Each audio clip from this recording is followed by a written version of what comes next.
Have you ever reached the end of a normal day and felt strangely empty, even though nothing especially difficult happened? You didn't solve major problems, didn't have intense meetings, didn't do anything dramatic, yet your brain feels used up. And somewhere in the back of your mind, you quietly wonder what's wrong with you. It feels uncomfortable because the day looked easy on paper. You answered messages, chose what to eat, decided what to work on, scrolled a little, replied to emails, made small plans, and kept going. None of it seemed heavy at the time. So when you finally sit down in the evening and feel mentally exhausted, it doesn't make sense. You start assuming it must be a lack of discipline, focus, or resilience. It feels like you should have more energy left. But this feeling is not a personal failure. It is not about being weak, unmotivated, or poorly organized. It is about how the human brain handles constant low-level decision-making. Most people imagine that mental exhaustion only comes from big challenges.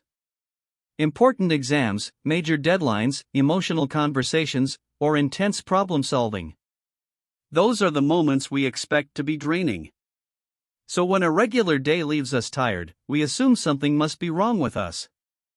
We think, I didn't even do that much. We tell ourselves we shouldn't feel this way. That explanation feels logical, but it doesn't match how the brain actually works. The brain does not measure effort the way calendars or task lists do. It measures effort through control, attention, and regulation. Every time you choose something, even something small, your brain has to engage control systems. It has to compare options, suppress distractions, and commit to one direction. That process uses energy, whether you notice it or not. Research suggests that decision-making relies on the same mental resources used for focus and self-regulation. These resources are limited and gradually wear down through use. They are not reserved only for big choices. So choosing what email to answer first, whether to reply now or later, what tab to open, what message to send, or when to take a break all draw from the same mental pool. Individually, they feel harmless. Together, they add up. A modern workday is filled with these tiny demands. Notifications arrive, priorities shift, documents open and close, conversations interrupt your thoughts. Your brain is constantly adjusting. Even scrolling on your phone involves decisions. What to click, what to ignore, when to stop, what to respond to. It looks passive, but cognitively, it is active. Studies on attention and fatigue show that sustained mental control gradually reduces efficiency. Over time, the brain becomes slower, more sensitive to stress, and less flexible. This happens quietly, without dramatic warning signs. You usually do not notice it while it is happening. In the morning, everything feels manageable. You move smoothly from task to task.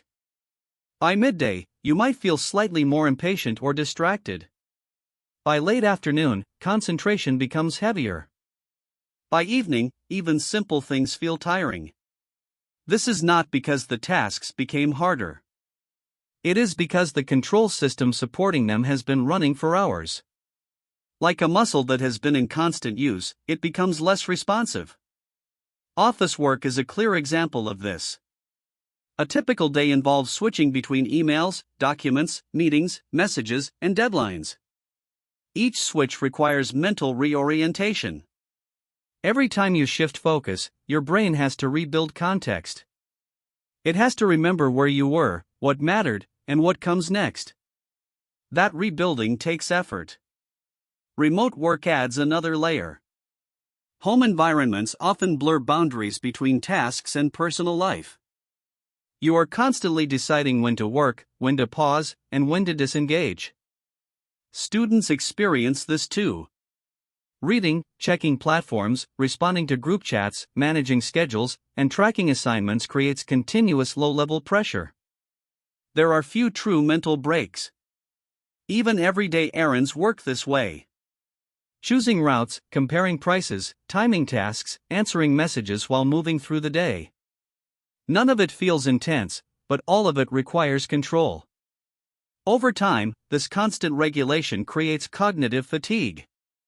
It is not dramatic burnout. It is a quieter form of mental depletion. One uncomfortable truth is that modern life demands far more self-management than previous generations faced. Many systems that once made choices for people now require personal navigation. Schedules, platforms, tools, and information are largely self-directed. This creates freedom, but it also creates invisible labor. You are constantly managing yourself. Most of that management is unrecognized. Because it is invisible, you do not credit yourself for it. You only notice the tiredness that remains at the end. That tiredness feels undeserved. Another uncomfortable part is that easy tasks are often the most draining. They require constant vigilance without offering emotional reward. There is no clear sense of completion. Big projects at least provide structure. Small fragmented tasks never truly end. They keep your brain in a semi-alert state for hours. This keeps stress hormones slightly elevated. Not enough to feel anxious, but enough to prevent full mental recovery. You remain subtly tense. Over time, this reduces your sense of mental spaciousness. Thoughts feel crowded. Creativity feels harder. Reflection becomes tiring. It is important to clarify what this does not mean. It does not mean you are fragile. It does not mean you cannot handle responsibility. It also does not mean you need to optimize yourself constantly. This is not about finding better hacks or routines. The brain's limits are built in. It does not mean something is wrong with your memory, intelligence, or character. These patterns appear consistently across populations in research. They are part of being human in complex environments. Feeling drained after easy decisions does not mean you wasted your day. It means your brain was working in a way that is rarely acknowledged. It was coordinating, filtering, suppressing, and adapting for hours. Most of that work leaves no visible trace. There is no finished product to point to. There is only the quiet fatigue that remains. When you understand this, something shifts. The exhaustion stops feeling mysterious or shameful. It starts to make sense. You realize that mental energy is not only spent on achievements. It is spent on navigation. On staying functional in systems that never truly pause. This awareness does not fix the problem. It does not eliminate fatigue. But it changes how you interpret it. Instead of seeing tiredness as personal weakness, you see it as feedback. Feedback from a brain that has been managing complexity all day. At the end of the day, when you feel strangely empty, it is not because you did nothing. It is because you were constantly deciding, adjusting, and regulating. Your brain was working quietly in the background. And like any system that runs for hours without rest, it eventually feels the weight of that effort. Understanding this does not make life simpler. But it makes it more honest. It replaces self-blame with clarity. And sometimes, clarity is the most restful thing available.